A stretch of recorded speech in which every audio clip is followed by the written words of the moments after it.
And All right. updates, updates, updates. I hate them. Okay, well, here we are with Karen talking about New England asters. Yeah. So when Marcia put out this email, she's like, "What is your favorite native plant, and would you like to discuss it?" And of course, I think when that email went out, it was like September or October. Mhm, And, the New England asters are just glorious at that time of year. mhm. So I chose that. And I do still love this, plant. But, is it my favorite ever? I don't know. I like the pearlies as well. The pearlies have their own really fun characteristics, and they're much hardier and longer blooming than the New England asters. So, they all have their own things that they do. But the I New hate to England interrupt. asters, I I'm hate to sorry. interrupt. I'm not seeing your slide anymore. Hmm. Is Is it in? anybody else? Well, So eh, you're the only one, Marcia. I okay. can, Well, it might be because I'm the host and I did something, but so go ahead. well, no, go ahead and fix it because that way you I can. don't know that I can. Go if Oh, so. yeah, I understand that point too. So this is just a view from earlier this year, and these two New England asters that are up here are the first ones I put in. And I had no idea they were going to be so grand and beautiful and that they had all these different colors. So I really fell in love with them like in the second year after I planted them. So this is probably their third year. And then the pearlies, this whole batch here started from one plant 4 years ago. They spread really readily. Um, Liz Gearson told me she's never had them like choke other stuff out, but I think they are like impinging on my Columbine. And so I'm giving them another year to see what happens. I have places that I can move them. I've already moved quite a few, but it is a really great combination because as you can see, the asters kind of get spindly at the bottom. So you want to have something down there that kind of covers that up. And this is a close up, and you can see the difference in the colors, which I love. One is just a deep pink, and the other is a purple, and they all have this beautiful little yellow center in them. So that's really, and a great replacement for mums, Gisela. I still have the mums you gave me, but I'm thinking of trading them out for these. And look at this. The close up is just I just love these plants. And of course, little bees. All of the other sites that I went to showed, butterflies and stuff on them. I have not taken any photos like that. I do have some photos that are not mine, and I will indicate those as we go on here. But so the New England aster is a plant that starts blooming in August and goes through October. And it reseeds readily, which I guess I didn't really know because I've planted like this past year, I planted about 40 more in my yard because I love them so much. But I can art, and I'll show you in another picture. You can see the seedlings coming up. So I think I'm going to have a forest, which is okay. And if anybody needs any, then I'll dig them up and share them. And I've got glad tidings. They always need stuff too. So that's okay. But isn't that color great? Fantastic. I know. I just love it. This is a bouquet I made to take to my neighbor with all natives. I'm trying to get all my neighbors sold, on natives. And actually, my one neighbor just told me that she wants me to plant a whole row of coreopsis at the bottom of her property because she saw mine and she was so like taken with them. So I think the kids and I are going to do that this next summer. But you can see that here's the aster. I've got purple coneflower. I've got I think this is gray-headed coneflower right here. And the pearlies and the rattlesnake master and a lot of blue vervain. And it just makes such a delightful, you know, bouquet. And here it is with the wine, because, you never go for dinner without wine.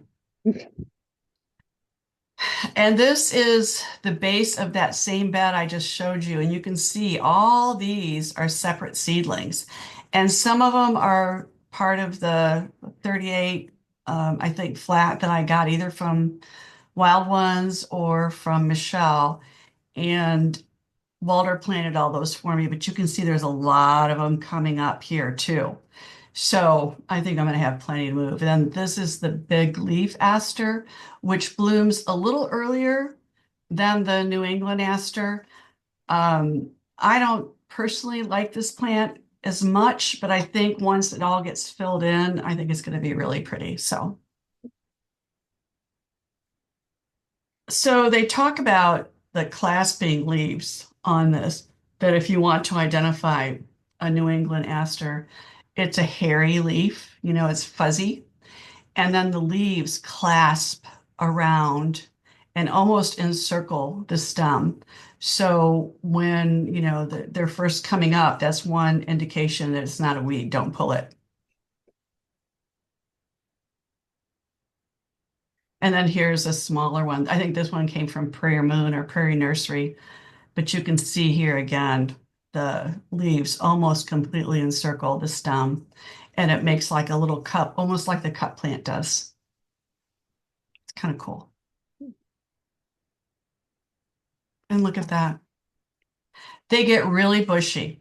The one thing that they tell you is that if you don't, so mine are tall and spindly, and that's because I don't crop them back.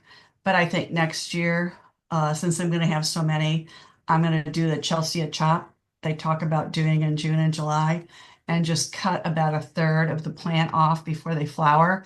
And that way it gets bushier and fills in much more nicely. And I think was it Jan we went to her house, Marcia? Jill? Not Jill. Not Jan Jill? or Deb? Deb. Deb Kinsey? Yes. Okay. She has she has a gray-headed coneflower, and I told her mine was doing that, where it just like grows really big and then flops. And I told her about the Chelsea chop. I've never done it.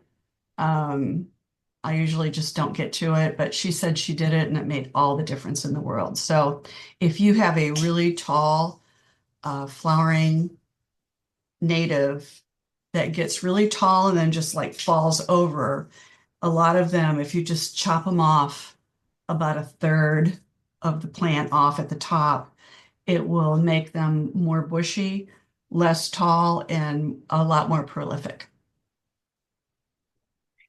Karen, do you know if it makes them super late to do that? No, they say it doesn't. I've not done it, but they say it does not. I think the earlier in the season you do them, the better, because, don't do it once the buds have started forming, of course. But yeah, if you just get to them, I think at the right time when they're just kind of getting tall, and just give them a good chop. And then this is, I'm Karen, sorry. I've done it if the deer don't get to it first, and it does help. And they bloom when they're supposed to, same time as the goldenrods. Yeah, I think these are pretty deer resistant. I've, Yeah, I've tell never, that to my herd. yeah, I mean, I've not had any of them damaged at all by deer, and we have a lot of problems with deer here as well. But what I wanted to show you on this photo is this is as the flower starts to fade, this is what the seed head starts to look like.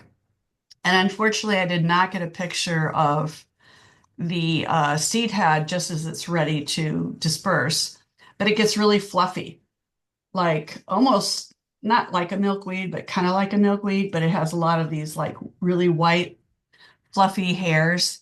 And I think once it starts to disperse, they just like fly away, and then some of them fall to the ground. But so this is when I've learned when they start looking like this, I start watching them more carefully.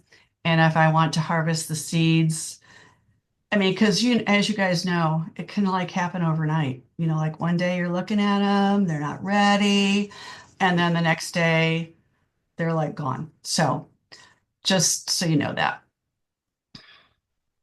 This is what the seeds look like. So again, when you get these seed heads and they have all this other stuff in it, it's sometimes hard to know what it is you're trying to preserve. And so this gives you an idea. And this is from Prairie Moon Nursery, has really good pictures of seeds for almost all their plants, which is nice.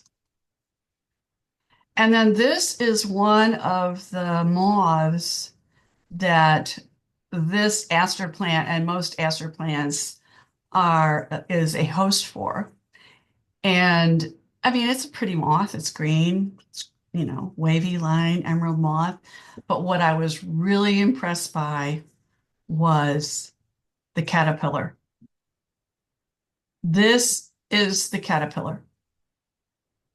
And the caterpillar weaves a silk along its back and then picks up all these flower heads and puts it along its back so that predators can't find it.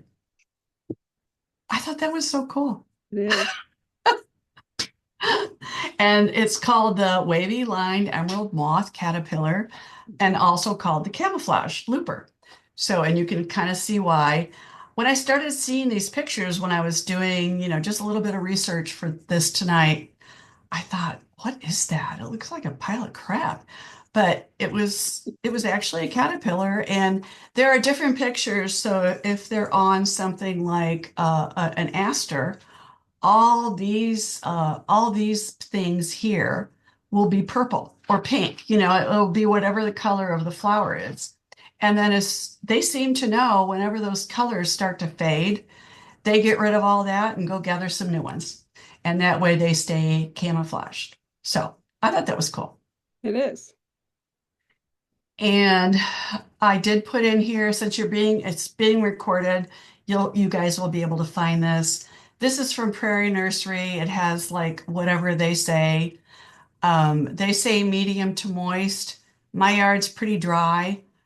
So I'm not sure why. Partial. Most of the places say they like full sun. I have mine in partial sun, but they are kind of stuck in front of a bunch of pine trees that have had a lot of the lower limbs cut off, so they do get some sun. But, unless the grandkids are hauling buckets of water down there, I don't think they get any additional water. So, and they're doing good. Lavender, pink, and purple. They have all different shades of these colors, and they're so pretty. Again, August through September. This one says spacing 1 to 18 inches. You'll see in a second. I'll show you Prairie Moon, but you guys can find this on the websites as well. Mhm. Prairie Moon says plant spacing 2 to 3 feet, and they say medium to dry. So, a lot of times you just have to kind of guess to see what is going to work the best in your yard and see if it happens. And then this is where they all are now. This was my backyard this morning. And I'm sure most of you had yards look very similar to this right now. So, and this is the tree that one of my grandchildren's like, Grandma, I didn't know you live where Santa got his Christmas trees. And I said, now you know.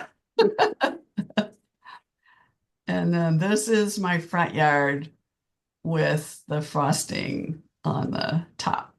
So that's what I've got. Thank you. Any That was questions? really great. No? Okay, thank you. I have done the chop in my yard, but my yard is kind of weird. It has more shade than I think they like, and it did bloom a great deal later than when I didn't. do it. But I'm sure Yeah. but for most people, we're growing it in full sun, and I have loamy conditions too, so that's a